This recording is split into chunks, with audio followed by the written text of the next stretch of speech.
Cine Garage. Aquí cabe todo el cine. Con Eric Estrada.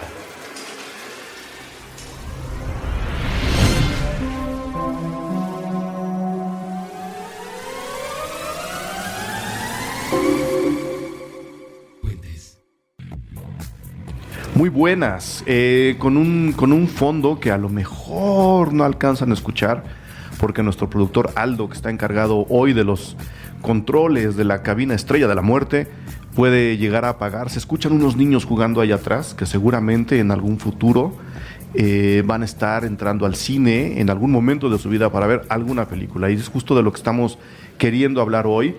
Esto es un programa nuevo de lo que hemos llamado Fierros, dedicado a la gente que hace cine, pero que normalmente no dan la cara. No son ni los directores, que son los que normalmente vienen a las entrevistas, ni los actores, que son los que están en la pantalla de manera literal. Es un programa que busca un poco darnos un panorama un poco más abierto de lo que es hacer cine, de lo que es dedicarse al cine, de lo que significa construir una película. Y hoy, Aldo no me dejará mentir, hemos decidido llamar este programa como dos productoras que además de talentosas son guapas.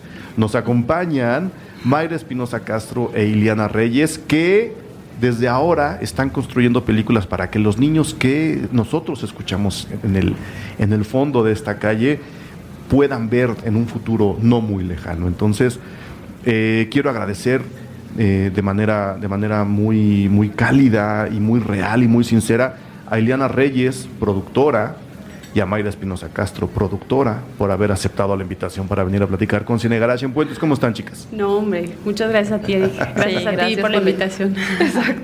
No, muy bien. Pues nosotros ahorita contentos porque estamos empezando a trabajar una película que ahorita les iré platicando. Muy bien. Y pues nada, aquí, gracias a ti. Ileana, ¿cómo Muchas estás? gracias, muy bien, muy contenta también, emocionada por los proyectos que traemos. Eso. Por todo lo que hemos estado haciendo. A Mayra la conozco en el Morelia Lab 2013, fuimos compañeras y hemos estado avanzando poco a poco. Que es un poco de lo que quiero platicar, bueno, primero que en algún momento nos expliquen qué es lo que significa ser productor, que es una especie de puesto fantasma en el cine mexicano en particular, ¿no? Nadie en realidad sabe qué es lo que es producir, ni cómo, ni cuándo, ni con quién. Y yo las invité en primera porque conocía que entre las dos hay una muy buena relación, que sé que además de caerse bien han cruzado algunos proyectos por ahí. En segunda porque, bueno, con las dos tengo una relación a veces más profesional que personal. Ha habido mezcales de por medio, pero también ha habido trabajo de por medio, entonces quería invitarlas. Y en tercera porque sé que siempre, seguramente ocurre con más personas, con más productores y productoras, pero sé que siempre tienen un proyecto trabajando mientras están terminando el otro y quieren levantar el tercero.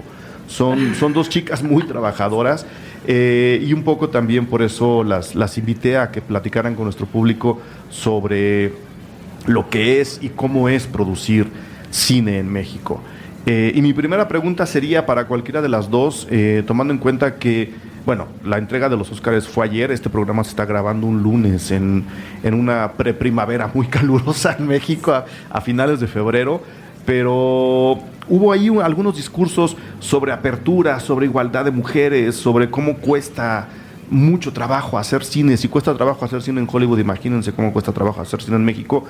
Me gustaría que me contaran, cualquiera de las dos o las dos, si ser mujer dificulta el proceso de producir cine en México, antes de entrar a lo que podríamos decir o llamar o describir que es la producción en este país. ¿Cuesta trabajo si uno es chica y además si uno es chica guapa, como es el caso de ustedes dos?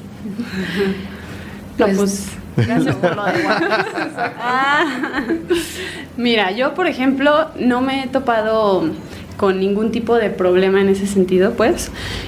Trabajo con muchos hombres, tuve muchos compañeros en la carrera, pues, ahí en el CCC éramos, sí, muchas mujeres, pero también había muchos hombres, y nunca hubo así algo distintivo entre unos y otros. Lo que a mí me ha tocado es que te ven chava y que sí cuesta trabajo a veces, pues, causar una cierta credibilidad, ¿no? Pero pues sí, casi siempre es con trabajo, con casi mi Excel abierto, como mejor lo demuestro. Iliana. La verdad es que me pasa lo mismo que Mayra, perdón. No me ha costado trabajo por ser mujer trabajar y incursionar en todo lo que es la producción, al contrario. Yo trabajo con la mayoría de la gente con los que trabajo son hombres, los directores a los que les he producido son hombres, y al contrario, siempre hay como mayor disposición. Hemos tenido, en mi caso, bastante apoyo por parte de ellos. Y sí, como dice Mayra, lo complicado es un poco que te den la oportunidad a ti, que eres una productora joven, darte los apoyos que otorga el IMCINE, ¿no?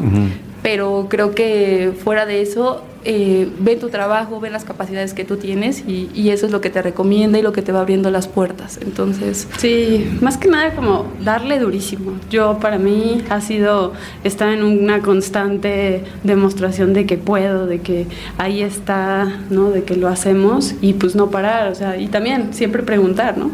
Claro, a preguntar y quejarse sobre todo, ¿no? Exacto. No, y ¿sabes? También otra cosa que nos ha dado, que lo dijiste hace un momento, tener un proyecto y tener otro en puerta y seguir levantando estas cosas, ¿no? Seguir levantando proyectos, trabajar con distintos directores y tu equipo que lo vas armando poco a poco. De repente a Mayra la he encontrado en pláticas de productores, entonces eso también es bastante importante, ¿no? ¿Cómo se conocieron ustedes dos a nivel profesional?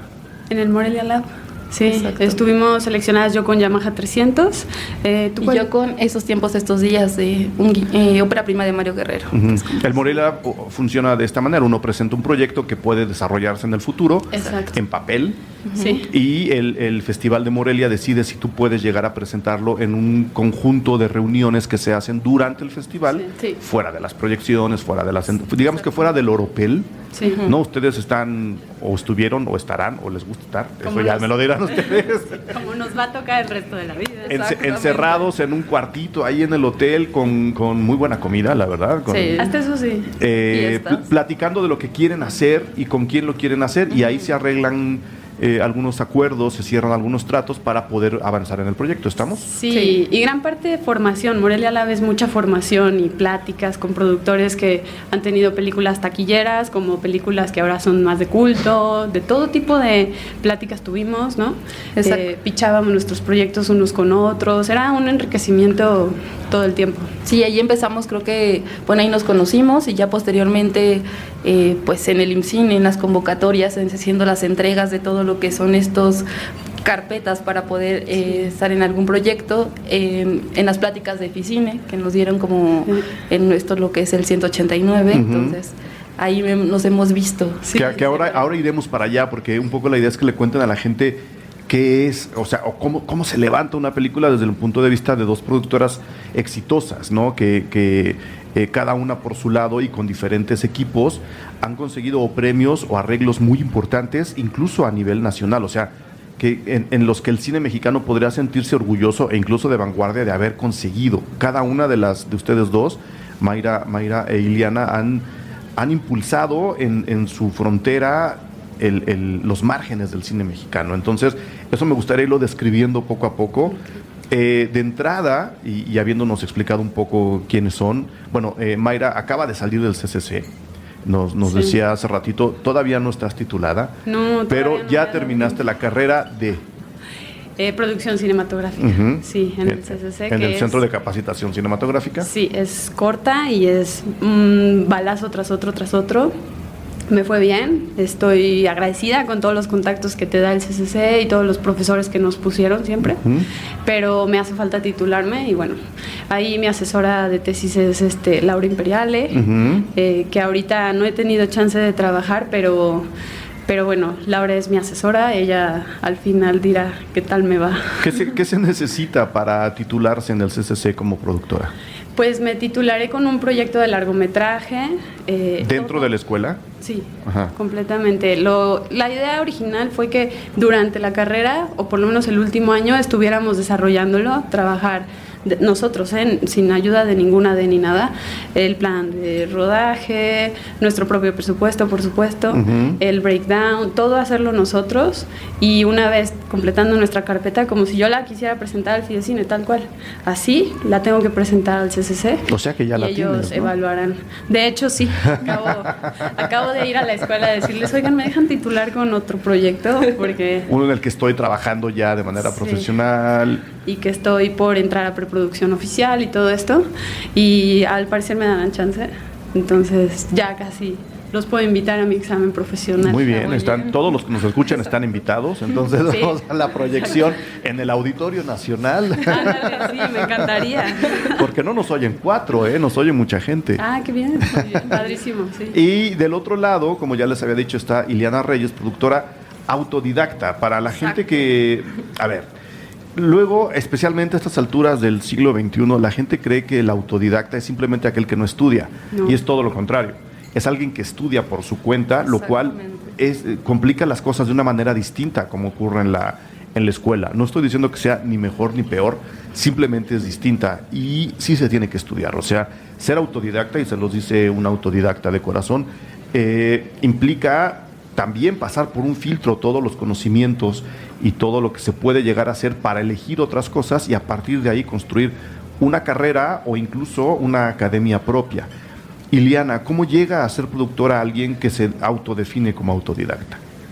Pues, hijo, a mí yo estudié en el Instituto Politécnico Nacional. Venga, el poli, arriba el poli. Exactamente, Sí. entonces Yo soy Puma, pero arriba el poli. Exacto. Mi hermano está en el poli. Ah, muy bien, muy bien. Sí, soy licenciada en Relaciones Comerciales, egresada de la ESCA, y a mí siempre me gustó el cine. Entonces yo Contaduría siempre... y administración. Contaduría y administración, exactamente. Entonces, yo siempre, todo lo que fue servicio social y primeros trabajos, los realicé en los estudios Churubusco, en el área de servicios a la producción. Entonces, ahí empecé como a tener mi primer contacto con toda la parte de cine, ¿no? Toda la gente que está ahí en los Churubuscos haciendo cine, que tienen una oficina o en los foros.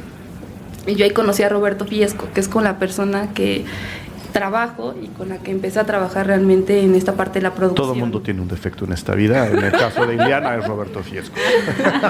Creo que no creo, más bien No, es un mi saludo. maestro. No, Roberto ha estado aquí sentado en estos Exactamente. mismos micrófonos, se le quiere mucho, se le admira. Sí, sí, sí. Pero entonces tú ya sabías que ibas al cine. Sí, a mí me gustaba mucho el cine. Yo la verdad es que empecé como a buscar ahí de alguna forma en la parte de servicio a la producción en Churubusco, tener algún contacto y conocí a bastante gente, ¿no? Roberto estaba levantando la preproducción de la película que era Partes Usadas. Había terminado de hacer La vida inmune, estaba empezando a hacer Partes Usadas y yo estaba empezando a trabajar mi primer película que fue Carnaval de Sodoma de Arturo Ripstein. Claro. ¿No? Entonces ahí empecé después. Por ahí tengo una crítica viejísima de Carnaval, Carnaval luego te la paso. Sí, entonces yo estaba asistiendo, contabilidad además, ¿no? Con Juan Bravo, que es otro de los grandes contadores. Ya tú no sabías que querías ser productora. Me gustaba la producción, pero no conocía a nadie más, como por dónde acercarme a esa parte. Tengo una duda muy grave, Ileana. ¿Cómo te gusta la producción si no sabías lo que era la producción? No, más bien, yo no conocía a algún productor. O sea, yo conocía a Roberto, ¿no? La persona con la que me dicen que empiezo a buscar trabajo, mi primer trabajo profesional es con Juan Bravo, y de ahí yo cuando conozco a Roberto que estaba produciendo Partes Usadas, era al productor con el que después de hacer Carnaval de Sodoma empezamos a trabajar con él, que fue en una ópera prima del CUEC, que fue Todo el mundo, Todos los días son tuyos, de José Luis Gutiérrez, ¿no? Entonces yo ahí me empecé a involucrar más en la producción, ¿no? Y esa parte, yo lo que le dije a Roberto, yo quiero aprender a todo esto de la producción, ¿no? O sea, porque yo no había estudiado lo que es producción, y entonces pues él es el que me ha enseñado todo lo que sé hasta ahora, ¿no? Que es como digo, tanto Roberto como Ernesto Martínez, que es otro de los productores con el que trabajo, Hugo Espinosa, que son de las personas con las que he empezado y que ellos me han dicho qué hacer, cómo hacer las cosas, ¿no? Y sobre todo, ahora estoy produciendo un segundo documental de Roberto Fiesco, y a su vez también trabajo como productora de Julián Hernández, ¿no? Que de repente Roberto, cuando está en sus múltiples viajes o dirigiendo, escribiendo cosas. ¿Cuánto anda de rockstar? Digámoslo así. Este es un premio, es un medio abierto, libre, no tenemos ningún tipo de censura. Cuando anda de rockstar, Roberto Fiesco, ¿tú haces qué? Es la producción. Sí, entonces ahí es cuando nos toca entrar a nosotros de repente pues, ya como productores, vamos, ¿no? Con este caso de Julián, y fue como, me voy dando a conocer más bien, ¿no? Como productora, porque la gente me conocía como contadora, ¿no? Entonces me voy dando a conocer como productora, que es lo que a mí me gusta y lo que yo sabía hacer y lo que yo siempre quería hacer. Y después, bueno, Mario Guerrero, que es un amigo mío, me da su guión que se llama Estos tiempos, estos días, para que pueda participar en Morelia Lab, ¿no? Y también Raúl Fuentes, que tiene su ópera prima, que es Todo el mundo tiene a alguien menos yo, me da otro guión que se llama Soy una estrella del rock, para también empezarlos a levantar, ¿no? Entonces, de ahí es la forma como ya empiezo yo, de alguna manera independiente, a querer y hacer las cosas como productora. Pues te tocó la escuela difícil, o sea, exacto, levantar un proyecto de Julián o de Roberto no debe ser, no lo digo por ellos, por supuesto, no, de ninguna manera, pero debe ser complicado, ¿no? Especialmente si no tienes todos los, ¿cómo le voy a llamar? Todo el índice teórico que puede tener alguien que estudió cine, ¿no? Que no digo que dé ninguna ventaja, simplemente es una manera distinta de operar. Pero sí, sobre todo es eso, es operar, ¿no? Y saberlo, y además creo que lo aprendes de alguna forma casi natural, ¿no? También. Empírica, ¿no? O sí, sea, dándote de topes contra la pared. Sí, a trancazos. A trancazos. Yo también me he topado así con varias cosas de... Porque tampoco te lo dan toda la escuela, Mayra. Regándola es como lo puedo hacer y ni modo, la tengo que regar ahorita para después no hacerlo. Me ha pasado, pues en la escuela sí nos dieron gran parte de teoría y etcétera, pero como dices, ser autodidacta es lo mejor que puedes hacer. O sea, cómprate tus libros, léete lo que puedas y observa mucho, ¿no? También. Y aparte es eso, porque mira, tienes a un profesor, en mi caso, ahí al lado siempre, ¿no? Entonces, desde que vas a levantar un proyecto, desde que vas a hacer una carpeta, lo tienes ahí para que te va guiando de cómo hacerlo.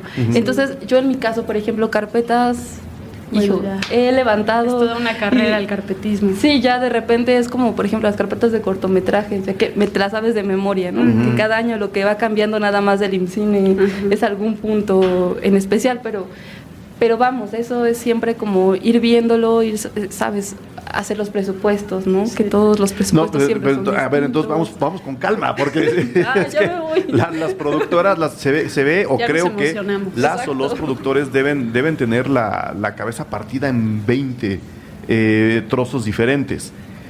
¿Se puede definir qué es producir, especialmente en México, que es un trabajo tan distinto al que se hace en Estados Unidos, por ejemplo? ¿Qué es producir cine en México? ¿Cómo se hace una producción? ¿Cómo se levanta? ¿Cuál es el día a día de ustedes dos, chicas? Bueno, sí es muy diferente a producir cine en Estados Unidos. Producir en México tienes que tener todo de un buen gerente de producción, yo creo, porque no basta con una gran idea, un gran guión, un gran director. Si tú no tienes esta posibilidad de tú presupuestar y de tú poder hacer un plan de trabajo, un primer plan de trabajo, ¿no? Un primer breakdown y todas estas cosas que son meramente ejecutivas, es difícil porque muy poca gente va a confiar en tu proyecto como tú confías. Claro. Para poder llegar a meter una carpeta al IMCINE y que te tomen en cuenta en serio y que te den el apoyo. Una vez que te dan el apoyo, ya es más fácil reunir al equipo y sabes que, oye... Pero de entrada lo que tienen que hacer es el famoso breakdown, de decir, a ver, nosotros necesitamos tantos uniformes de tal cosa, necesitamos filmar 3 días aquí, 4 días acá, estos días de noche, estos días de día, necesitamos tantos extras, 3 actores, 2 mujeres, 1 hombre. Sí. Ese es el breakdown, digamos, ¿no? Sí, exacto. Es la primera labor después de que, por ejemplo, el director o el guionista te dan el papel escrito, tú tienes que hacer primero eso. Sí, totalmente, para poder llegar a un aproximado de tu película y poder empezar entonces a reunir tu crew, ¿no? Porque si no tienes ni idea de cuánto te va a salir la película, cómo invitas gente. ¿Cómo calcula uno la producción? Ya hecho el breakdown, ya sabiendo cuántos días vas a rodar, cuántos días tienes que estar en el bosque de Chapultepec, cuántos días en Xochimilco y cuánta ropa necesitas y cuántos maquillistas. Ya habiendo deshuesado la película en ese aspecto, ¿cómo calcula uno los precios? Bueno, perdón, Porque ahí no, va. no es atinarle al precio, ¿no? No. Exacto. Y ahí va el break y el plan de la mano, muy de la mano para empezar, ¿no? Con Sí. Cuéntanos, con nuestro Iliana, guión. cuéntanos. Pues bueno, un presupuesto justamente se hace de cuando tú vas leyendo el guión, vas haciendo las descripciones de los personajes, el vestuario, ¿no? Tienes que saber cuántos vestuarios, cuántos personajes son, cuántos días de la historia son, el vestuario. Tienes que ir armándolo, ¿no? Como conforme a lo que te va contando la historia. Ujú. Y bueno, ya depende ahí, pides presupuesto tanto como de lo que es la parte de vestuario, de arte, ¿no? Del equipo, de la renta, de las necesidades que tiene el fotógrafo, el sonido, todo esto es que es muy importante. Como Sí, yo donde más batallo, la verdad, es cuando platicas con el fotógrafo por primera vez, porque todo es tan subjetivo. Queremos Sí, nombres, como queremos no tienes, nombres. así es. No tienes una locación todavía él no tiene su gaffer. Es bien difícil. Esa es la parte para mí más difícil de llegar a un número real, ¿no? Pero siempre, y en el IMCINE lo saben, tú te acercas con un primer presupuesto que puede variar poquito y demás, ¿no? Claro, ya teniendo el dinero, obviamente las cosas cambian, ¿no? Sí, pero para tener el dinero hay 1 o 2 o 3 pasos más Sí. después de tener el breakdown y un primer presupuesto. Sí. ¿Qué se hace después? El productor que tiene que hacer, además no lo hacen solas, me imagino que tienen un par de asistentes, un par de los famosos becarios que nos ayudan mucho. Pues, yo no, la verdad. Tú no. Si alguien quiere Si ser alguien becario. quiere, en este momento, Sí. puede escribir a Puentes y aquí le pasamos el dato Exacto. de Mayra. Me encantaría. No, la verdad ahorita sí lo he tenido que hacer sola, pero donde sí me apoyo mucho es en la gente que nos da un aprox, la gente que te da su propuesta visual, su propuesta estética. Eso te ayuda a ir poniendo como todas las piezas en la carpeta, que se vea bonita, que se lea bien, que se vean los números, ¿no? Casi reales.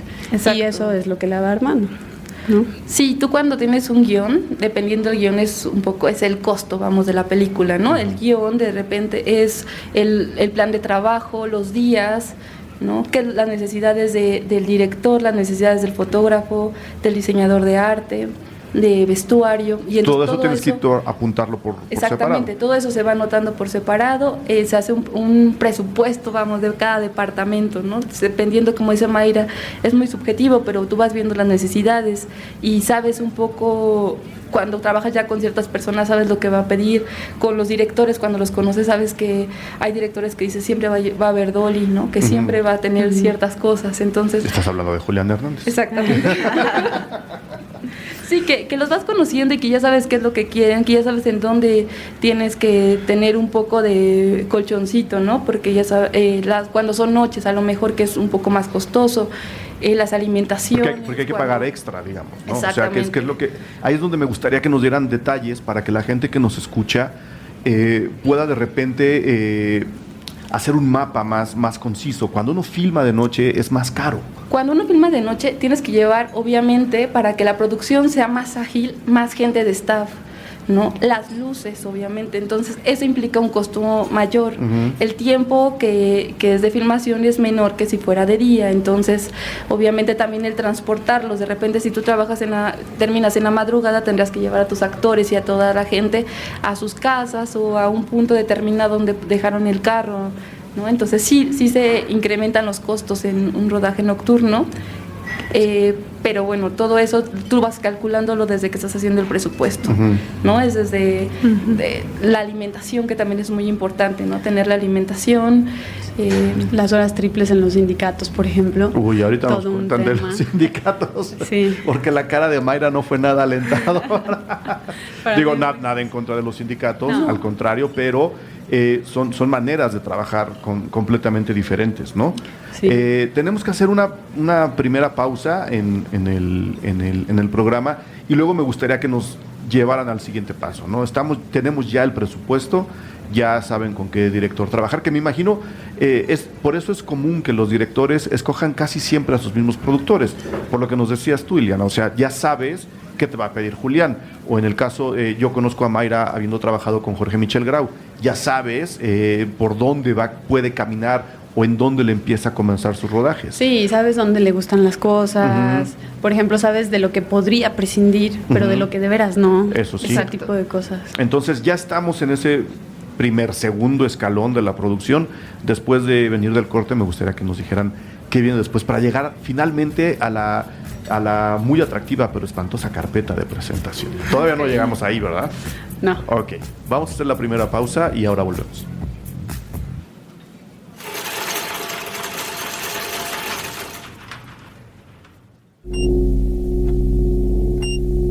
Durante los primeros 3 minutos solo podía pensar en su dignidad y el frío que sentía en las plantas de los pies. Las batas de hospital tienen esa abertura en la parte trasera. Esa corriente que le alcanzaba desde el pasillo lo tenía angustiado y un poco distraído. Al menos pensaba en algo distinto. Había logrado concentrarse en una cosa que no era su entrepierna. Llevaba semanas atorado ahí, en ese dolor que no había experimentado antes. 30 años, y la ingle nunca le había quemado o punzado de esa manera. ¿Serían los cigarrillos? ¿El café? ¿Las horas frente al monitor? Bueno, ya estaba en la clínica y eso era el inicio de algo. O el final de algo. O el inicio del final de algo. La enfermera le advirtió. El dispositivo recién llegado al consultorio era mucho más que una báscula. Novedades del siglo XXI. Debía quitarse los calcetines y pararse sobre el rectángulo de acero negro. La enfermera saldría unos minutos. Debía preparar las evaluaciones de otros pacientes que se encontraban angustiados, adoloridos y descubiertos de la espalda en otros cubículos. Así que él esperaba, de pie sobre el aparato. 5 minutos. La enfermera no volvió. 10 minutos. No volvió. 15. No tenemos mucho tiempo, dijo entonces la máquina. El paciente movió la nuca para buscar una cámara en el techo. Era la inteligencia bajo sus pies quien le dirigía la palabra. ¿Cómo te llamas? Alex, dijo el paciente, mientras por un reflejo quiso cubrirse el trasero con la tela insuficiente de la bata. ¿Cuál es tu porcentaje de grasa? No lo sé. ¿Cuál es tu porcentaje de músculo? Para eso vine. Se supone que tú me vas a dar los resultados. ¿Por qué es tan difícil hacer que los seres humanos escuchen? ¿Tiene que ver con su evolución? ¿Con su historia de crueldad y dominio? ¿Cuál es tu porcentaje de agua, Alex? ¿Cuál es tu porcentaje de indecisión? ¿Cuál es tu porcentaje de rabia? ¿Cuál es tu porcentaje de rencor? ¿Cuál es tu porcentaje de soledad? ¿Cuál es tu porcentaje de indiferencia? ¿Cuál es tu porcentaje de deseo? ¿Cuál es tu porcentaje de envidia? ¿Cuál es tu porcentaje de asombro? ¿Por qué confías en una máquina para obtener las respuestas? ¿Por qué le temes al final? Si tuvieras una segunda oportunidad, ¿evitarías esta vida? ¿Cuál es tu porcentaje de culpa? ¿Quién está al mando? ¿Quién es el guionista del mundo? ¿Quién ha apretado la tecla que controla tu dolor? El paciente pudo ver cómo cambiaba la luz del cuarto, cómo el suelo se mezclaba con las paredes y con otros edificios, y cómo, en realidad, parecía flotar sobre la nada.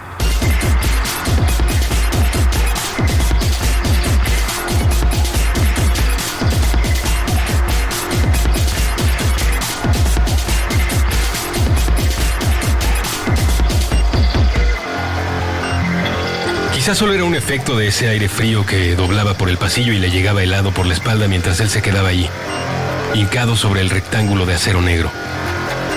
Su dolor no estaba ya dentro del cuerpo, sino esparcido por todas partes, en un punto que no podía señalar con el dedo. Cuando la enfermera abrió la puerta, encontró una bata color menta abandonada sobre el suelo. En su reporte, anotó también el equipo faltante.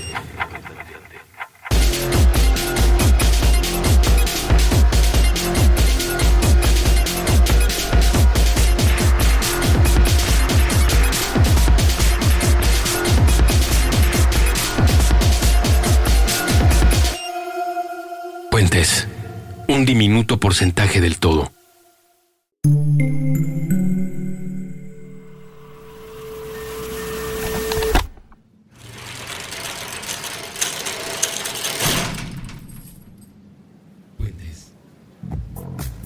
Estamos ya en la segunda parte de este programa dedicado a la producción de cine en México, Mayra e Iliana están platicando amablemente con nosotros para tratar de explicar el complejísimo mundo de la producción cinematográfica en México, que es, creo que es un extra, es un añadido. Me imagino que en lugares con una industria real como Estados Unidos puede llegar a ser más sencillo producir.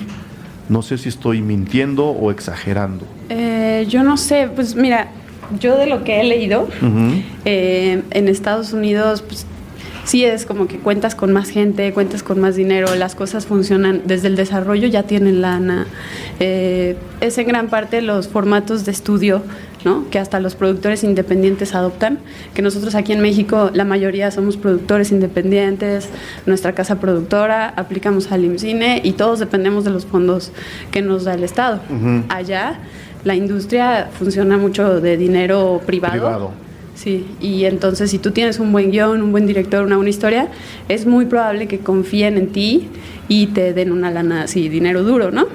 Y para empezar, pues eso suena fácil, pero también todos esperan una recuperación, un plan de negocios, que aquí en México por lo menos el IMCINE no lo pide así como tal, como parte de tu carpeta, ¿no? Pero como productor tú buscas pero si procuras, pues. Sí está en el plan de preproducción ¿está costando esto porque queremos recuperar esto? De hecho, hay un plan de distribución y un plan que te pide lo que es Eficine y Fidecine, que es el famoso... Los 3 escenarios. Exactamente, ¿no? ¿Cuánto recuperarías si tu película...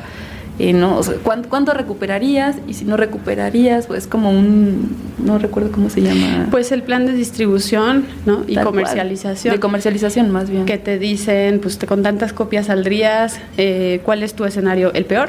El mediano y el mejorcito. Que son los 3 escenarios. Exacto. Entonces, pues ya tú ahí haces una propuesta.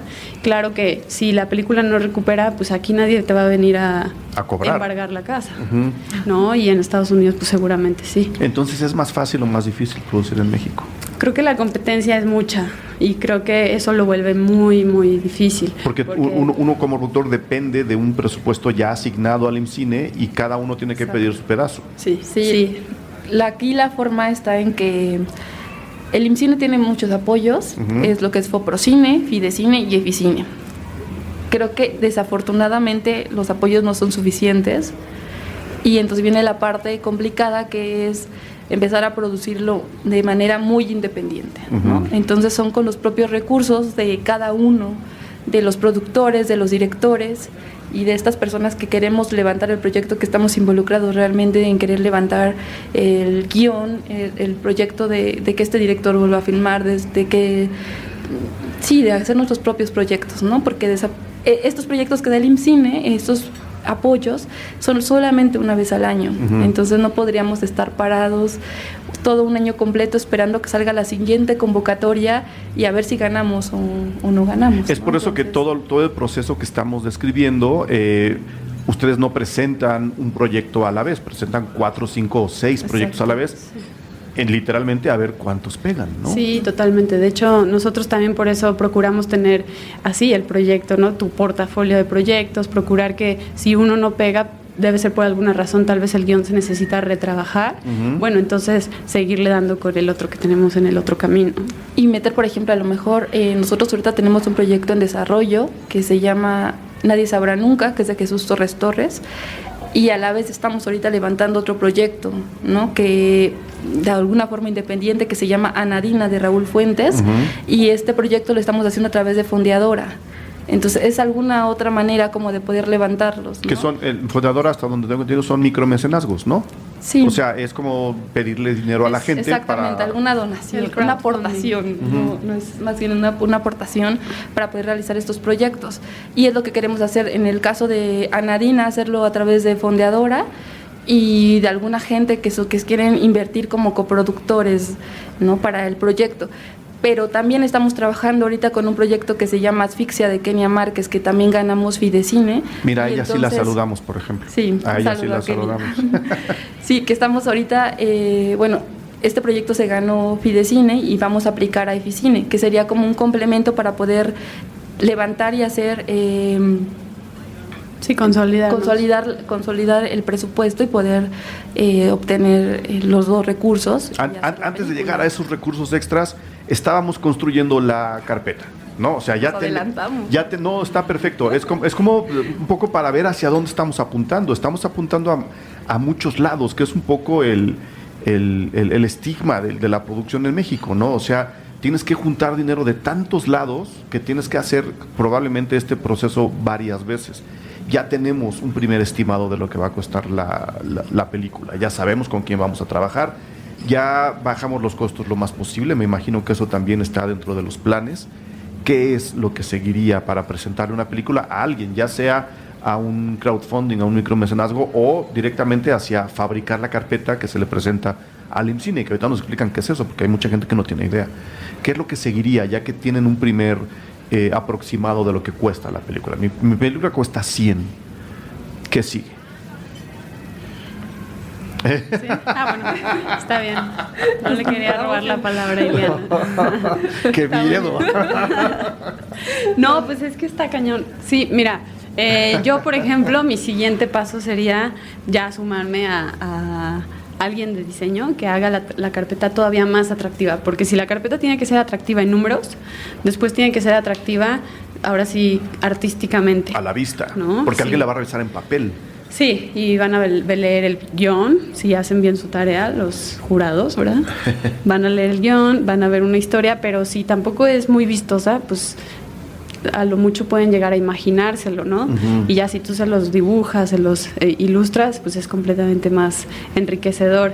Y pues al final tienes una gran carpeta. Si le pudiste meter ilustración, si le pudiste meter la propuesta estética, que es muy importante de todos, la del fotógrafo, la del director, la del diseñador sonoro, con vestuario, maquillaje. Si es de horror, pues maquillaje más. especial forma parte importante de esta carpeta. Alguien que sepa hacer buenos dummies, etcétera, pues eso lo hace súper atractivo, y creo que para mí entonces una carpeta ya estaría casi lista.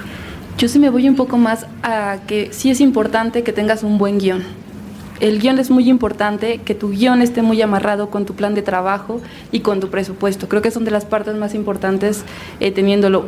Creo que el jurado sí lee los guiones, eso sí lo creo, y que puede ver de repente ahí donde si el guión es bueno o malo, eso depende como de cada quien, de cómo lo lea y cómo... Pero tú en la carpeta no presentas el guión completo, tienes que presentar una sinopsis. Sí, presentas el guión. Ah, ¿sí? Presentas el guión, o sea, presentas tu guión completo, presentas sinopsis corta, sinopsis larga, texto del director, texto del diseñador de sonido, del director de arte, de vestuario,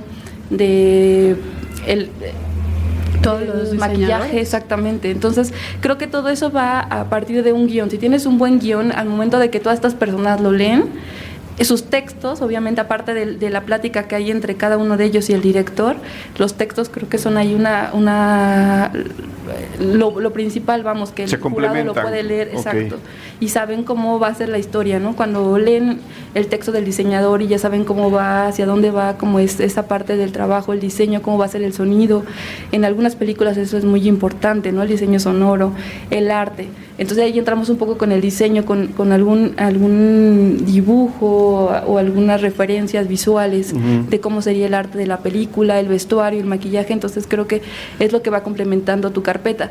Pero sí, lo principal aquí es, y estoy casi segura, que es que tengas un buen guión, que tengas un buen plan de trabajo y tu presupuesto. Todo eso es lo que hace que tu proyecto salga adelante, ¿no? Entonces, Y eso es, por ejemplo, lo que se presenta en Morelia Lab, para hablar nada más, para seguir hablando de ese festival, porque ocurre en muchos otros festivales en México. No es el único que tallerea y que hace encuentros de productores, ¿verdad? en Morelia Lab sí lo que metes nada más es tu sinopsis. Metimos más detalles, un poco tu esquema financiero, porque también eso es súper importante. Bueno, pero no guión, no nada más es como la sí, el guión no. sinopsis. Pero todo lo demás sí viene, ¿no? Exactamente. Todo lo demás, sí. El resto Y ya no. ahí, más que nada, es vender tu proyecto, ¿no? Porque el guión, ellos no saben de qué trata. Solo leen la sinopsis y ya de ahí es que tú los vayas llevando a la venta de tu proyecto y de tu guión, ¿no? Sí. ¿Qué tal? Dime. No, que parte de la formación de justo del Morelia Lab es llegar a hacerte un buen pichador, por así decirlo. Que te sepas vender tú como productor y también tu historia. Ujú. Exacto. Un Mad Men de la producción. Sí, digamos. exacto. ¿qué tanto facilitaría? Porque digo, yo he tenido las carpetas en mis manos, sé más o menos cómo opera. Sí se leen los guiones, por lo menos te puedo decir que yo los leo. Pero, ¿qué tanto facilitaría que en algún momento estas carpetas, y ahora llegamos al IMCINE, que creo que es la meta final, se pudieran hacer de manera digital? ¿Qué tanto facilitaría no solo la presentación, sino la elaboración y el poder vender el concepto de una película si las carpetas fueran en formato digital? Que tú puedes prestar un video o... Sí, de hecho ahora también ya se hace. Reciben videos y todo. Sí, no, ahora ya lo que es todos los fondos que es IMCINE, Fidecine y Eficine son digitales. Todas las carpetas ya no hay que imprimirlas, solamente hay que subirlas a la red. En el IMCINE, bueno, Foprocine sí hay que entregar en disco. Y si pasas, en el caso, por ejemplo, de Fidecine, a la segunda etapa, hay que entregar ya la carpeta impresa, ¿no? Pero sí te dan la facilidad de que tú le puedas poner ya más colores, algún diseño, como dice Mayra, contratar a una diseñadora para que le haga algún diseño a tu película, a tu carpeta más bien. Pero sí, ya es ahora todo digital, ¿no? Las plataformas ahora, Eficine, de hecho que hubo una junta, nuestra plática de Eficine el mes pasado, era justo de cómo subir las carpetas a esta plataforma digital que tienen ya Hacienda. Sí, pues te aliviana mucho, ¿no? Diseñar increíble, colorido, etcétera. Digital, pues bueno, ya te aliviana el... ¿Por qué no nos explican un poco la diferencia entre el Eficine, el Foprocine, el no sé, cine, el Fidecine, el Ecocine? Tantas palancas que hay por ahí para presentar y cómo presentar un proyecto. Ya tenemos la carpeta, o sea, ya hicimos la tarea, ya hicimos la talacha, ¿no? ¿Cuándo aplicas a uno? ¿Cuándo aplicas al otro? Son escalones. Me gustaría que le dejaran claro eso a la gente. Eso también ya está un poco ahorita medio peleado porque de entrada sí han habido como ciertas batallas de mi carpeta le pertenece a FIDE o a FOPRO. Es como, porque FOPROCINE pues es el fomento a la producción de calidad, ¿no? De cine de calidad. Que o sea, más subjetivo no se puede, ¿no? Más de autor. Exacto. Ajá. Y FIDECINE hacia las películas un poco más taquilleras, más comerciales. Exacto. Entonces, cuando tienes una película en medio, te quedas así de, ¿a dónde? Pues mi película puede ser muy autoral y precisamente tal vez muy inteligente, un gran guión, etcétera, porque todo el mundo vemos nuestras películas así, por supuesto. Claro. Pero también tiene un potencial comercial. Ajá. Sí. ¿Ustedes ya vieron Güeros, alguna de las dos? Yo no he podido. Pero creo que Güeros está ahí, creo que incluso en Somos lo que hay. ¿Tú produjiste Somos lo que hay? No, el productor es Nico Celis. Cierto, perdón. Sí, cierto. del CCC. Pero también estaría ahí, o sea, si tú la presentas en una carpeta, tanto Somos como lo que hay como Güeros están de cualquiera de los dos lados, ¿no? Pues sí, por lo menos de lo que yo he checado de Somos, he estado en contacto con el agente de ventas y esto le fue re bien. O sea, en el mundo vendió. En el mundo, sí. Aquí en México fue donde peor la recibieron, pero porque así somos. Sí. En el mundo le fue muy bien. Recuerden que estamos grabando una mañana después del Oscar. Así somos. Sí, así somos. Somos lo que hay. Somos lo que hay, exactamente. Eso pasa. Y es difícil cuando tienes, por ejemplo, suponiendo que tenemos la carpeta de Somos lo que hay, antes de verla realizada, si te suena una locura, Caníbales en la Ciudad de México, ¿quién va a hacer eso? Es irreal, ¿no? Hasta que la ves hecha dices, claro. Pero para lograr eso, tuvieron que hacer una super carpeta, una super presentación, que de veras Jorge pudiera proyectar en papel lo que él quería hacer, porque si no, la gente se imagina completamente historias diferentes, ¿no? Claro, pero entonces tú no puedes presentar a las dos al mismo tiempo. A FIDE y a FOPRO no. Tienes que escoger. Exacto. Sí, tienes que escoger. ¿Cuál es la parte difícil de escoger? Pues yo creo que lo que yo decía, ¿no? Donde no sabes si tu película va a ser comercial o no, si le pertenece al FIDE o al FOPRO. Porque a nivel financiación, ¿cuál es la gran diferencia entre las dos? Foprocine te da el 80% de tu presupuesto o hasta 10 millones de pesos. Fidecine solo te da hasta el 49% de tu presupuesto. Entonces tienes que complementarlo con Eficine, que podrías como hacer... ¿Qué es el Eficine? Que Eficine sí comulga con las dos, ¿no? Si juntas FIDE con EFI, pues es posible, o FOPRO con EFI. ¿EFI qué apoya? Ya es todo el cine. La distribución. Distribución y producción, que es un estímulo fiscal al cine, que es ahora el artículo 189 de la ley del ISR. Que antes era el 226. El 226 se convierte en 189 y ahora es Eficine. Sí, o sea, siempre ha sido Eficine. Hasta en corito. Siempre ha sido Eficine, fue Eficine 226, ahora es Eficine 189, Ajá. solo por unas correcciones que se le hicieron a la ley. Exacto. Y Hace como 2 años, ¿no? Una Ajá. cosa así, sí. Entonces regresó así como que los artículos y ya, quedó en el 189, que es el apoyo, o sea, el estímulo fiscal Al del cine. ISR. Que es donde entra un poquito de dinero privado. Sí. Por así ¿No? decirlo, son Entran impuestos. los impuestos el 10% de tu ISR Como empresa. como empresa o no más de 20 millones de pesos. Entonces ahí sí ya uno busca a las empresas para que puedan apoyar con este porcentaje, con este 10% de su ISR, Ujú. para que apoyen alguno de los proyectos que tengamos. Ajá, y va a producción como a distribución. A distribución pues aplican todas las distribuidoras o casas productoras que ahora distribuyen, ¿no? Exactamente. Y a producción pues aplicamos casi todos los productores, yo creo. Tanto los productores que quieren hacer una película con 19 millones de pesos, como los productores que quieren complementar lo que en su momento Fopro o Fide les han dado. Exacto. Con Eficine en distribución solo te dan son 4 millones de pesos para la distribución, y en el caso de la producción son 20 millones de pesos. ¿Eso es por suficiente? empresa. Pues yo creo que te puede dar para una buena película mexicana, está en nuestro rango de producción. Hay películas que se han hecho con menos y muy buenas, de hecho creo que Somos lo que hay se hizo con un poco menos de eso.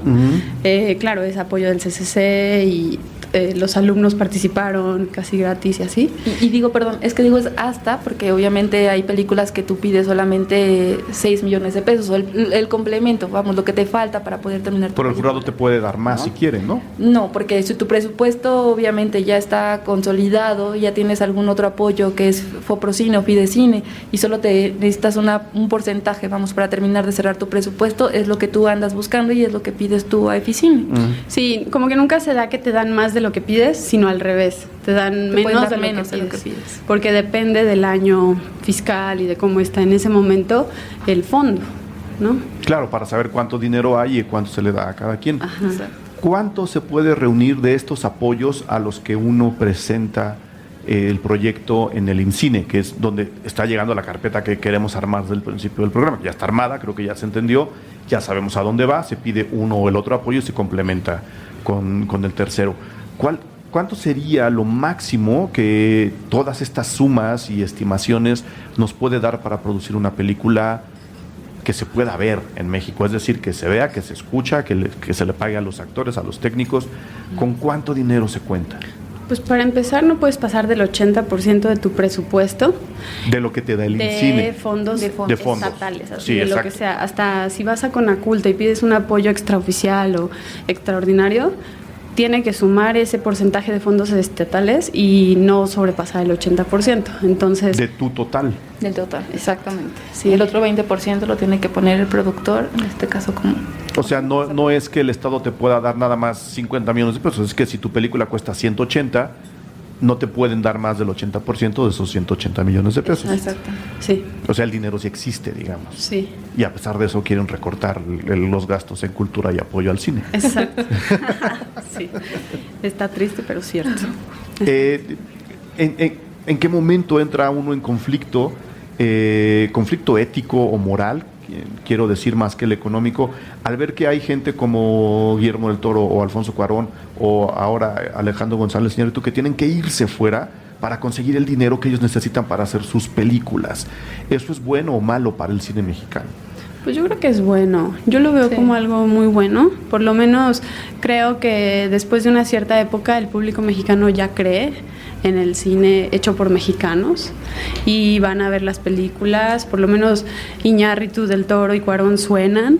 La gente los empieza a ubicar más, porque hace unos años que hablaras de Iñárritu era porque eras un conocedor del cine, ¿no? que habías aguantado Beautiful, por ejemplo. Exacto.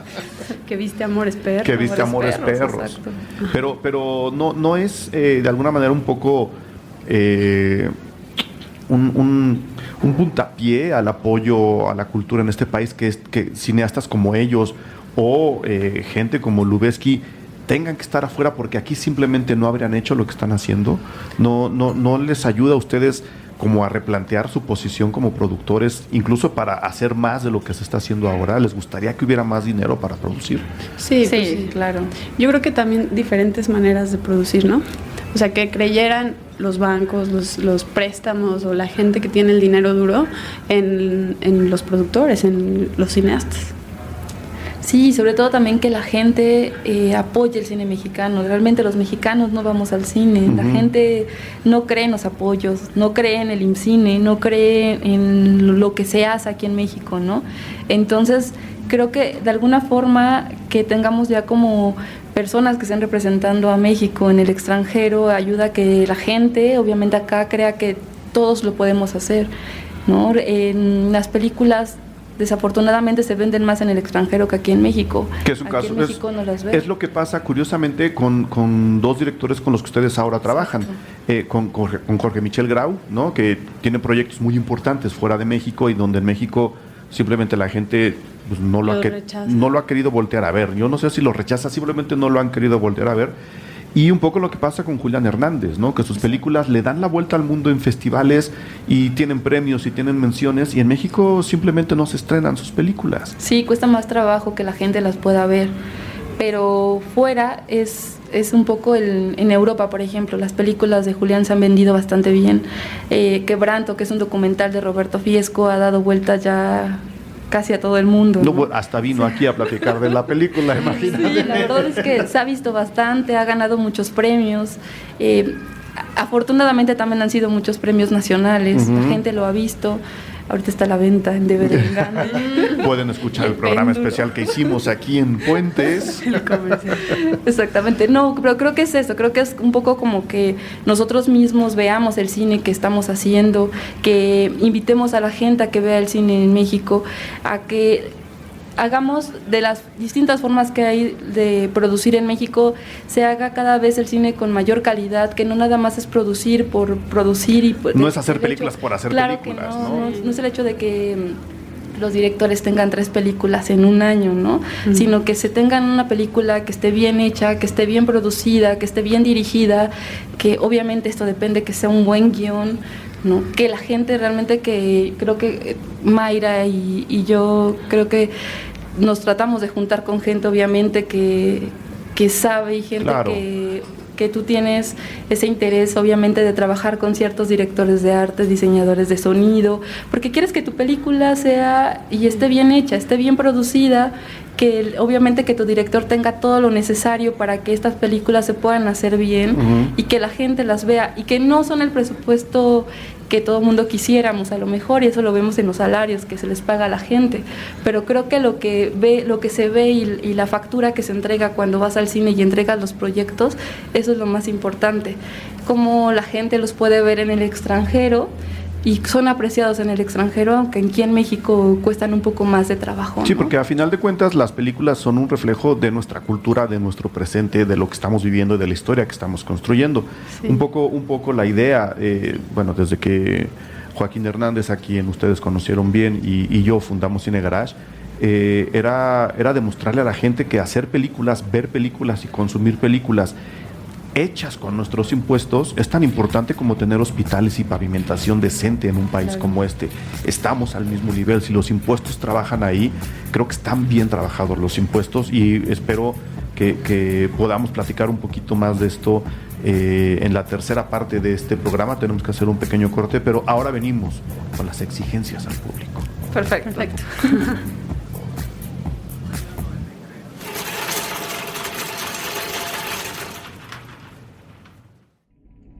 Alianza Rebelde. Conversaciones sobre una galaxia muy, muy lejana. Con Julio, Russo y Boludo. Todos los viernes, nuevo episodio a las 9 de la noche. Puentes.m. Considerando la minúscula posibilidad de que cuanto sabemos esté mal. Puentes. Porque la cosecha de letras nunca se acaba. Un libro para el fin, con Eduardo Limón.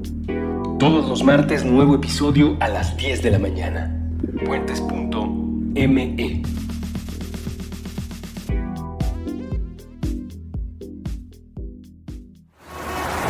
El principio y el final de un puente son relativos. Dependen de la orilla por donde el viajero inicia el camino y la dirección a donde quiera llegar. Puentes.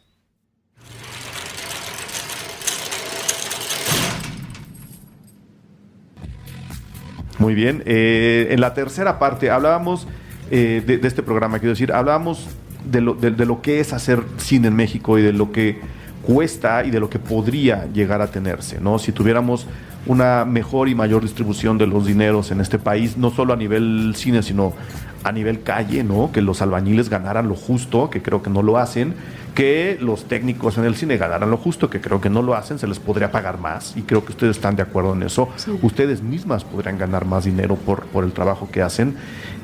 Una vez que se obtiene el apoyo del IMCINE, en este caso, no importa en qué carpeta, en qué rubro hayamos metido la carpeta, ya se tiene el dinero. ¿Cuál sería el siguiente paso del productor para tratar de llegar a este ideal de, como decía Ileana hace un ratito, hacer una buena película con buena gente y con un buen resultado que nos dé una buena imagen en el exterior, como decían ustedes dos? ¿Cuál es el siguiente proyecto una vez que te dicen, aquí está el cheque? Sí, pues, por ejemplo, yo ahorita en lo que estoy es en la reunión del crew, gente que le gusta el proyecto, como decía Ileana ahorita. Tiene que ser gente que no le entra a la película porque es un super soldazo, porque esos no los hay, sino porque de veras ven en el proyecto algo que les gusta, algo que les atrae, no nada más en el guión, sino en el director, en la propuesta, porque eso es súper importante, se transmite, o sea, se suda, es algo que se nota en pantalla, como Güeros precisamente, que digo, yo no la he visto, no he podido encontrarla. Pero se nota, sí, se los puedo decir yo. Exacto, o sea, y la gente, te puedo asegurar que dieron toda la garra por hacer Güeros y por eso está hecha como está hecha, ¿no? Está súper bien, las actuaciones, todo se le nota. Entonces, es eso, encontrarte con tu crew ideal para el proyecto, porque si bien en un proyecto puedes trabajar con alguien, en el siguiente proyecto ese alguien no tiene el perfil. ¿Por qué? Porque pues no es la historia, el director o algo así. Pero entonces, ¿cómo funciona, Ileana? Tú que trabajas mucho con Roberto y con Julián, que a su vez trabajan juntos mucho, uno como productor ¿tiene una oficina de producción o cómo se hacen estos equipos creativos con directores o para armar el crew? ¿Ustedes tienen su oficina de productor de cine? Véngame a buscar. ¿O cómo se establece esa relación para que alguien te llame a administrar y a producir y a levantar su película? Pues yo creo que ven tu trabajo, realmente que eso es lo que cuenta bastante, porque tú cuando también quieres acercarte a alguien más, ves su trabajo y decir, quiero trabajar con él, ¿no? O sea, sí quiero trabajar porque me gusta lo que hace, me gusta cómo diseña, me gusta sí, realmente su trabajo, ¿no? Lo que hace, lo que ves en pantalla.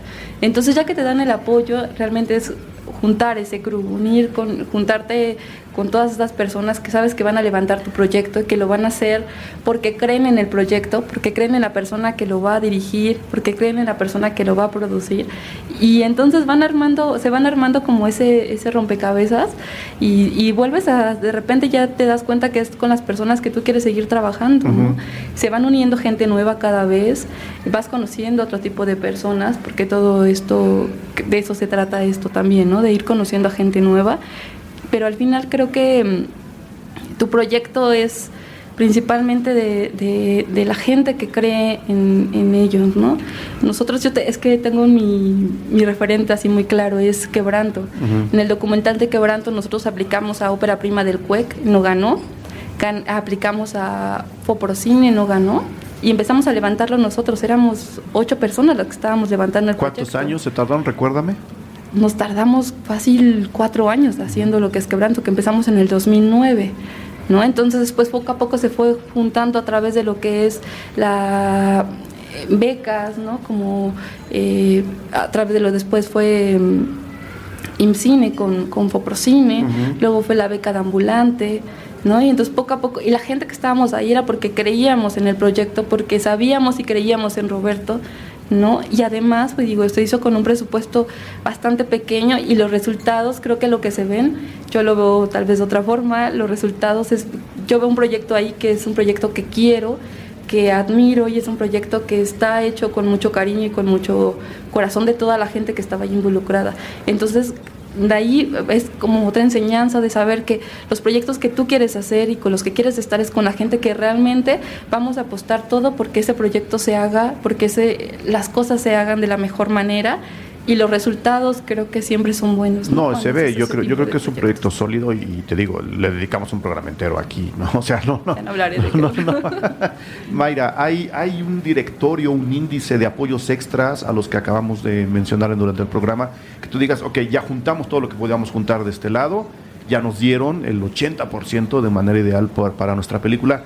¿En qué otros lugares se puede buscar? ¿Hay un índice? ¿Eso es trabajo del productor buscar esos apoyos extras? ¿Dónde los buscas? Sí, fíjate que es nuestra chamba tener que ir a dar a la gente o a los fondos extras que existen. Por ejemplo, Ibermedia, que ahorita también da fondos. Si tu película se permite, no sé, en tu historia, una coproducción, eso te ayuda mucho. ¿Por qué? Porque para Ibermedia tiene que haber coproducción con Latinoamérica o, bueno, cualquiera de los países iberoamericanos. No sé, también hay fondos franceses. El cine es muy apoyado en Europa, por ejemplo. Hay varios apoyos allá y varios fondos. De hecho, yo ahorita estoy aplicando un fondo al noruego, el Surfond, justo para recabar como una última parte de nuestro financiamiento. Y ahí, por ejemplo, tienes que invitar a un productor noruego a formar parte de tu coproducción. Pero ¿qué haría ese productor? Por ejemplo, si tú ya levantaste el proyecto de este lado, ese productor, ¿qué viene a hacer a la película? Pues mira, esta película, este cachito que le hace falta, nosotros lo tenemos que invitar como una de las reglas del Surfond, porque de ser diferente tú aplicas y si te lo dan, qué bueno, y si no, pues ni modo. Pero claro que ellos buscan incentivar también la producción con su gente, ¿no? Y levantar. Él lo que haría es las traducciones y él es el que directamente tiene que hacer la aplicación al fondo. Yo no puedo aplicar directamente. Entonces, mi productor noruego, le doy toda mi documentación. Él hace gran parte de la traducción a noruego o a inglés, también aceptan en inglés. Y él inscribe el proyecto. Cuando se da el apoyo, él es el encargado de reportar. Él es el encargado de que se vayan soltando las administraciones. ¿A Noruega? Sí, al Instituto de Cine de Noruega, que es nuestro IMCINE aquí, pues, ¿no? Y él lo que tiene que hacer es que para mí vaya fluyendo el dinero en 3 administraciones que justo él tiene que prever. Digamos que están haciendo trabajar sus impuestos. Pues sí, tal vez sí. O sea, ¿qué es lo que nos hace falta aquí, no? Exacto. Ver que invertir en cine no es tirar el dinero a la basura. Sí, las coproducciones, bueno, aquí en México, por ejemplo, cuando coproduce México con algún otro país, el 70% se queda aquí en México y el 30% se va puede ser España o algún país que se pueda tener coproducción Centroamérica, ¿no? Sí, con el único país que ahorita si no tenemos un tratado de coproducción oficial es con Estados Unidos, pero tenemos con Canadá, tenemos con muchos países de Latinoamérica, con Francia, con varios en Europa. Creo que estaban iniciando uno con Brasil. Exacto. Es el momento de coproducir con Brasil. Hacer otro monstruo de la Laguna Verde en el Amazonas. Sí. No, me gustaría que en un futuro no muy lejano siguiéramos el tema platicando justo con el asunto de las coproducciones, cómo extender nuestro presupuesto, cómo asentar, qué pasa después de que la película se estrena, porque nos quedamos justo en lo que yo quería, en el levantamiento, es decir, aquí está, ya conseguimos el dinero, ya pueden ustedes empezar a rodar, ¿no? Obviamente habrá siempre problemas de faltan tantos, sobran tantos para la fiesta de... O que te digan, oye, sí presupuesté, pero se me olvidó una cosa. ¿Eso de dónde sale? Pero esa es la tarea de nosotras. ¿Y eso de dónde sale, por ejemplo? Si a Jorge se le olvidó el Steadicam, ¿de dónde sacas para el Steadicam? Pues tienes que apretar tuercas, tienes que ponerte a hacer un análisis quirúrgico de tu presupuesto. Y seguro ahí tienes alguna contingencia o algo no imprevistos que siempre tienes ahí en tu presupuesto. Exacto. Como para ese tipo de cositas que tienen que salir, ¿no? O sea, siempre tienes que tener todo para lo que quiere el director y las necesidades que son del director, y entonces ahí sí uno como productor va manejando ese presupuesto y ejecutándolo de la mejor manera. Sí, mi ejemplo más inmediato ahorita, tuve que sacar un dolly de mi presupuesto para poder meter Steadicam, que por ejemplo ni se comparan pues en precios, pero es como ir subiendo y bajándole al volumen. Y además visualmente es diferente, ¿no? También tienes que evaluar eso, me imagino, ¿no? ¿De veras necesitamos el Steadicam? ¿Se pelea uno con el director? Con Roberto sí, ya lo sé. Pero... No, pero sí creo que tú justo lo dices. Realmente se necesita, realmente... O sea, la labor del productor también llega a eso, ¿no? Decir, sí. Oye, me estás pidiendo algo que no necesitamos. Exacto. Sí. Sí, que no tiene caso, vamos, y lo cambiamos aquí, a lo mejor invertimos en esto, no pagamos. Es algo muy complicado. Ahí viene hay un punto importante de repente cuando los mismos directores son productores y de repente les dan el dinero y entonces ellos dicen, tenía una lluvia, pero mejor la quito porque así me ahorro. Y tú dices, no, tu lluvia es importante en la historia, ¿no? Por eso digo, hay que saberlo, hay que saber también que esa parte tú debes de saber lo que es mejor para tu película, ¿no? Entonces sí, en ese tipo de cosas, directores que luego quieren producir y que quieren quitar ese tipo de cosas en tu película, pero no lo hagas. Eso es bueno y malo, porque también, por ejemplo, en el caso de Jorge trabajando con él, sí me dice, ¿sabes qué? Voy a quitar esto de aquí porque pues no es tan necesario y creo que prefiero tener acá. Y es de, claro, qué director. Bueno, pero cuando sí lo saben, cuando hay veces que dicen, no, porque mira, si esta lluvia de verdad son 70,000 pesos más la pipa, más todo esto que se necesita, mejor no la ahorramos. Y tú, no, ¿cómo crees que la vas a ahorrar si esto es importante? Tiene que llover mientras matan a Elena. Me lo estoy diciendo yo. Pero bueno, la otra parte importante es cuando el director es consciente de que dices, ok, esta parte creo que no va a ser tan importante, hay que hacer, lo necesitamos para hacer este tipo de cosas, ¿no? Entonces eso sí hay que tener como conciencia y saber no ahorrar el dinero como por querer ahorrarlo, claro, ¿no? Sino entonces, saber a dónde va distribuido dentro de la película, dentro del presupuesto. Entonces, ¿estamos de acuerdo que hay todavía mucho por platicar? Muchísimo. Sí. Ok, ¿les gustaría venir a un siguiente programa de... sé que hoy no, porque Mayra de hecho tiene que ir a presentar un proyecto en estos momentos. Nada más rápidamente y comprometiéndolas al siguiente programa cuando haya chance. ¿Qué viene con sus propios trabajos, con el trabajo de ustedes dos como productoras? ¿En qué estamos? Sí. Bueno, yo casi entrando a preproducción de una película ubicada en el terremoto de 1985, una historia de que tiene otro tipo de problemas, también lo sé, ¿no? Sí. No de producción precisamente, Ajá. ¿o sí? No, de producción no. Pero tienen que ver un poquito con... Como de derechos y así, Sí, pero sí, no sí. es nada grave. De hecho, todo está bajo control ahí y más bien ahorita estamos empezando preproducción para filmar en abril y queremos estrenar en septiembre, el 19 de septiembre, que hace 30 años fue el terremoto. Es una historia durísima, pues, ¿no? Y para la gente que aquí lo vivió en la Ciudad de México, yo no soy de aquí, pues, pero la gente que en la Ciudad de México le tocó vivir, le tocó ir al centro y sentir lo que olía, lo que vieron, ayudar en los escombros, fue impactante. Pues queremos nosotros conmemorar este hecho, queremos contar esta historia, porque además no es como que una historia de un terremoto, sino es una historia de personajes que se vieron en esta situación. Entonces... Y además todavía traes empujando a México Bárbaro. Sí. Estamos empujando a México Bárbaro. De hecho, mañana tenemos screening con el posible distribuidor. Ajá. Y si se animan, pues estaremos pasando México Bárbaro, yo creo que este mismo año, estrenándola en cines.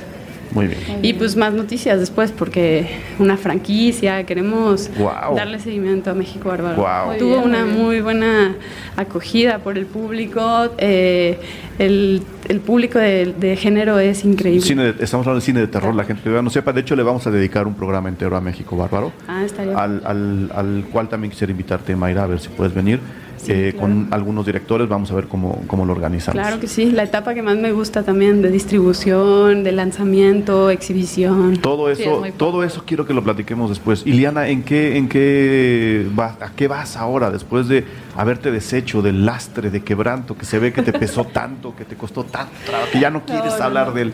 No, pues voy a Guadalajara con 2 cortometrajes, uno de Julián Hernández, que es Muchacho Navarra se masturba con rabia y osadía. Es un gran título ese, es un gran título. Y con otro cortometraje que se llama Trémulo, de Roberto Viesco, los dos producidos por el IMCINE. Entonces voy a Guadalajara con ellos y estoy levantando el segundo documental de Roberto que se llama Club Amazonas. Ganamos lo que es la beca Ibermedia para desarrollo, exactamente, estamos en desarrollo. Y pues levantando la película de Raúl Fuentes que se llama Nadina, con Fondeadora, y pueden todos aportar a Fondeadora. ¿Siendo en dónde? En la página, está en Facebook es Anadina, así se llama la página oficial para Fondeadora, y bueno, ahí hay como, les dan el link donde pueden hacer transferencias o depósitos bancarios o ir a depositar al Oxxo, ¿no? Con este proyecto que estamos levantando. Y pues Julián Hernández, que está escribiendo un guión, igual para, empezamos preproducción yo creo que en abril, que es lo más seguro, para estar filmando en mayo. Ok. Nada, la última pregunta, siendo las dos productoras, ¿una se entera de repente quién recibió el apoyo que a alguien le quitaron? Que a alguien le quitaron. O sea, que de repente dice, no, pues se lo va a llevar Ileana. ¿Y Mayra se entera? ¿Te enteras? No, la verdad de No. eso no. Más bien nos enteramos Después. o sea, le dieron el apoyo, qué padre, pero no te enteras de a quién se lo quitaron. Obviamente te da más gusto que se lo den a alguien que a otros. Conocido. Sí, pues sí, Ok, te da mucho gusto ok. que se lo den a tus amigos, a tus colegas. Eso también queda Eso para también. el siguiente programa. Ahí se las voy a dejar. Mayra Espinosa Castro, Ileana Reyes, mil gracias por haber venido a platicar con nosotros. Quedan comprometidas para un Claro, siguiente claro que capítulo sí. de producción. Sí, gracias. Antes de que, para dejar que Mayra vaya tranquila a la presentación de su proyecto, ¿se puede decir el nombre del proyecto?